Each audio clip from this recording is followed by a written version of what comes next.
Dears, good morning. നമുക്കിന്ന് ചോറിൻ്റെ കൂടെ കഴിക്കാൻ പറ്റിയ ഒരു മത്തങ്ങ കറി ഉണ്ടാക്കിയാലോ. വളരെ ഈസി ആയിട്ട് ചെയ്യാൻ പറ്റുന്ന റെസിപ്പിയാണ് കേട്ടോ. കുക്കറിൽ കുറച്ച് സമയം കൊണ്ട് ചെയ്തെടുക്കാം. അപ്പോൾ നമുക്ക് എങ്ങനെയാണ് നമ്മുടെ മത്തങ്ങ കറി തയ്യാറാക്കുന്നത് നോക്കാം. നമുക്ക് നമ്മുടെ ഇൻഗ്രീഡിയൻസ് നോക്കാം. ഞാനിപ്പോൾ ഒരു 150 ഗ്രാം മത്തങ്ങ എടുത്തിട്ടുണ്ട്. അതിലേക്ക് ഒരു ചെറിയ തക്കാളി എടുത്തിട്ടുണ്ട്, 1/4 കപ്പ് തുവരപ്പരിപ്പ് എടുത്തിട്ടുണ്ട്, ഒരു 3 ടേബിൾ സ്പൂൺ തേങ്ങ ചിരവിയത് എടുത്തിട്ടുണ്ട്.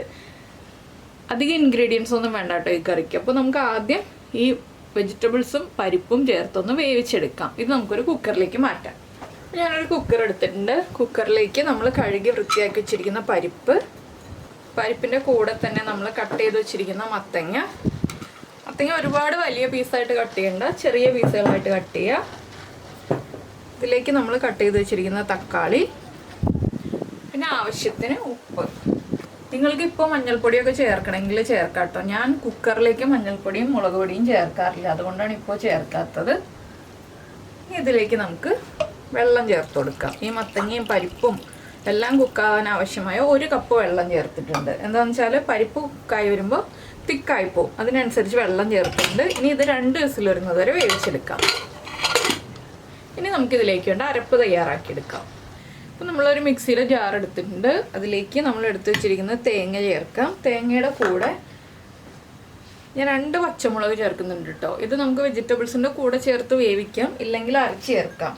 ഞാനിപ്പോൾ അരച്ചാണ് ചേർക്കുന്നത്. ഇതിലേക്കൊരു 1/2 ടീസ്പൂൺ മഞ്ഞൾപ്പൊടി, 2 പിഞ്ച് നല്ല ജീരകം, അധികം വേണ്ട. നമ്മുടെ ക്യുമിൻ സീഡ്സ് ആണ് കേട്ടോ ചേർക്കുന്നത്. പിന്നെ കാശ്മീരി ചില്ലി പൗഡറാണ് എരിവിനായിട്ട് ചേർക്കുന്നത്. അതൊരു 1/4 ടീസ്പൂൺ.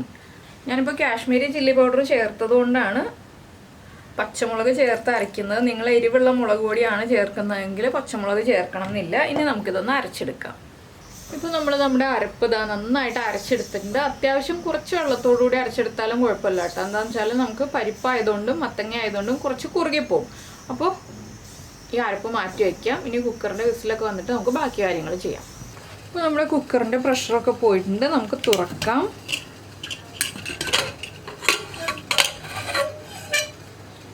തക്കാളിയും പരിപ്പും മത്തങ്ങയും ഒക്കെ നന്നായിട്ട് കുക്കായി വന്നിട്ടുണ്ട്. ഇനി ഇതൊന്ന് ഉടച്ചെടുക്കണം. നന്നായിട്ടൊന്ന് ഉടയ്ക്കുക കേട്ടോ. എന്താണെന്ന് വെച്ചാൽ ഇതിൽ കഷ്ണങ്ങളില്ലാത്ത രീതിയിലാണ് നമ്മൾ കറി ഉണ്ടാക്കുന്നത്. അതുകൊണ്ടാണ് നന്നായിട്ടൊന്ന് ഉടയ്ക്കുക എന്ന് പറയുന്നത്. 2 വിസിൽ വരുമ്പോൾ തന്നെ നന്നായിട്ട് കുക്കായിട്ടുണ്ടാവും. ഇതിലേക്ക് ഇനി നമ്മൾ റെഡിയാക്കി വെച്ചിരിക്കുന്ന അരപ്പ് ചേർത്ത് കൊടുക്കാം. ഫ്ലെയിം ഓൺ ചെയ്യുക. ഇനി അരപ്പ് ചേർക്കാം. ഈ മിക്സിയുടെ ജാറിലേക്ക് കുറച്ചുകൂടി വെള്ളം ചേർത്തിട്ട് നമുക്കൊന്ന് ഈ അരപ്പൊന്ന് കുക്ക് ചെയ്തെടുക്കാം. അധികം വെള്ളം ചേർക്കുന്നില്ല. ഒരുപാട് ലൂസായിട്ടുള്ള ഒരു കറിയല്ല ഇത്, കുറച്ച് തിക്കായിട്ടിരിക്കുന്ന ഒരു കറിയാണ്. അപ്പോൾ ഇനി ചെറിയ ഫ്ലെയിമിൽ വെച്ചിട്ട് നന്നായിട്ടൊന്ന് ചൂടായി വരുന്നത് വരെ ഇളക്കി കൊടുക്കുക. ആ ജീരകത്തിൻ്റെ റോ ടേസ്റ്റും പച്ചമുളകിൻ്റെയും തേങ്ങയുടെയും ഒക്കെ ടേസ്റ്റ് ഒന്ന് മാറി വരുന്നത് വരെ നമ്മളൊന്ന് ഇളക്കി കൊടുക്കുക. ചെറുതായിട്ടൊന്ന് തിളച്ച് തുടങ്ങട്ടെ. ചെറിയ തിള വരാനേ പാടുള്ളൂ, ഒരുപാട് തിളയ്ക്കരുത്. ഇപ്പോൾ നമ്മുടെ കറി നന്നായിട്ട് ചൂടായിട്ട് ആവി വരുന്നുണ്ട്. ഇനി നമുക്കിത് മാറ്റി വയ്ക്കാം. ഇതിലേക്ക് വറവിടാനുള്ള കാര്യങ്ങൾ ചേർക്കാം. വേറൊരു പാൻ വെച്ചിട്ടുണ്ട്. പാനിലേക്ക് വെളിച്ചെണ്ണ ചേർക്കാം. കുറച്ച് വെളിച്ചെണ്ണ മതി, അധികം വേണ്ട. ഇപ്പോൾ നമ്മുടെ വെളിച്ചെണ്ണ ചൂടായിട്ടുണ്ട്. നമുക്കിതിലേക്ക് കടുക് ചേർക്കാം. 1/2 ടീസ്പൂൺ കടുക് പൊട്ടി തുടങ്ങുന്നുണ്ട്. നമുക്കിതിലേക്ക് ഇനി ചേർക്കേണ്ടത് ഒരു 3 വറ്റൽമുളകും കുറച്ച് കറിവേപ്പിലയും.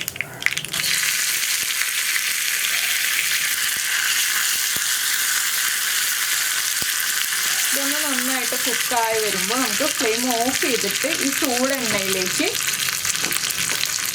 ഒരു കളറിന് വേണ്ടിയും ടേസ്റ്റിന് വേണ്ടിയും 1/4 ടീസ്പൂൺ മുളക് പൊടി ചേർക്കാം. 1/4 ടീസ്പൂൺ മതി.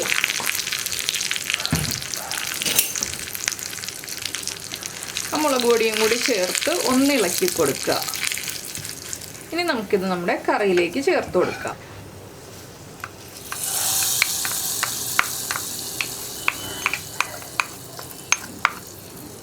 നമ്മുടെ കറി റെഡിയായി കഴിഞ്ഞു. ഇനി ഇതൊന്ന് അടച്ചു വയ്ക്കാം. നമ്മൾ സെർവ് ചെയ്യുന്ന ടൈം ആകുമ്പോൾ എടുക്കുക. ഇത്രയേ ഉള്ളൂ നമ്മുടെ മത്തങ്ങ കറി. വളരെ എളുപ്പത്തിൽ തയ്യാറാക്കാം. അപ്പോൾ നിങ്ങൾക്ക് ഈ ഒരു റെസിപ്പി ഇഷ്ടമായി എന്ന് വിചാരിക്കുന്നു. ഇഷ്ടമായി എന്നുണ്ടെങ്കിൽ ഒന്ന് ലൈക്ക് ചെയ്യാനും കമൻറ്റ് ചെയ്യാനും മറന്നുപോയില്ലല്ലോ. അപ്പോൾ നമുക്ക് നമ്മുടെ അടുത്തൊരു വീഡിയോയുമായിട്ട് അടുത്ത ദിവസം വീണ്ടും കാണാം.